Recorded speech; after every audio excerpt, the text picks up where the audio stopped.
Between 1968 and 1972, America launched 9 human missions, allowing 12 men to walk on the lunar surface. NASA's next chapter of lunar exploration called, but also to prepare for ever more complex human missions to Mars. In short, everything we must be able to do here, we must first do here. Most important element in mind, the astronauts. This is their deep space, human-rated spacecraft called Orion, built in 3 parts. The crew module, work throughout the flight, the service module, with life support systems for the crew and its own engine and fuel reserves, and a launch abort system, with engines capable of pulling the crew module to safety during launch should anything go wrong.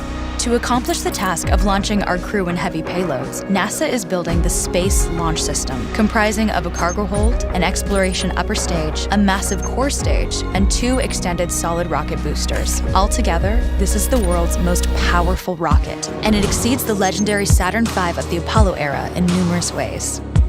Sitting on the launch pad, the entire rocket, fully fueled, weighs just over 6 million pounds, 5.2 million of which is just the fuel. Once ignited, there is no stopping what comes next. All 4 RS-25 engines and the 2 solid rocket boosters come to life, thundering our crew upwards. 2 minutes after ignition, the solid rocket boosters are spent and released. 8 minutes after launch, the core stage is depleted and separated. The upper stage fires briefly, placing Orion into a parking orbit around the Earth. Here, the crew reconfigure the spacecraft and check systems to confirm everything is ready for deep space travel.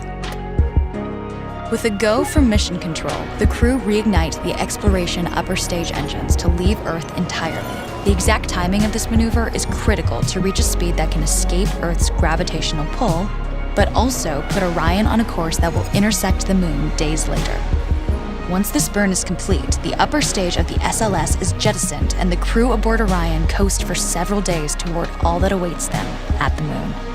Approaching the Moon, we see the fundamental differences between Artemis and Apollo. Instead of requiring Orion to serve as an expendable lunar command module or to carry a constrained lunar lander, the Artemis missions will take advantage of a different approach: pre-staging. Everything needed for lunar missions will be positioned in advance by commercial and international partners. This includes rovers, science experiments, and human-rated systems on the surface. But it also includes a dedicated lunar station in orbit around the Moon called Gateway. Here at this station, we can pre-stage a robust lunar lander and establish a strong communications relay.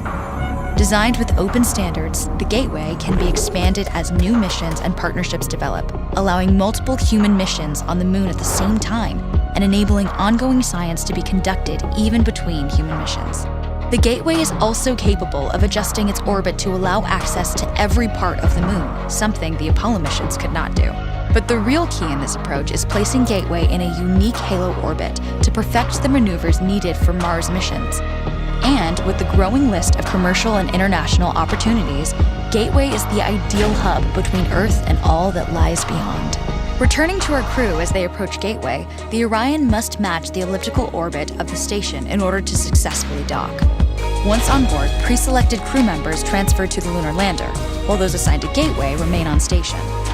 The lunar lander system itself is built for 3 unique steps: descending from the halo orbit of Gateway down to a low lunar orbit, descending from low lunar orbit to the surface, and once the lunar mission is complete, launching from the surface of the Moon and ascending all the way back to the orbiting Gateway.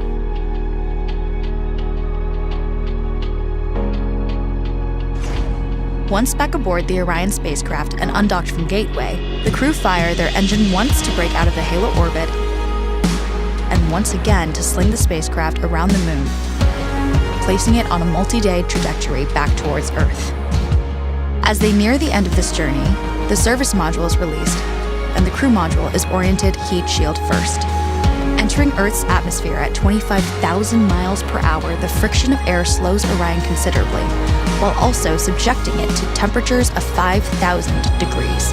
With the Orion now at just 300 miles per hour, a series of parachutes uniquely tested and produced for this moment deploy, decelerating the craft to just 20 miles per hour for splashdown.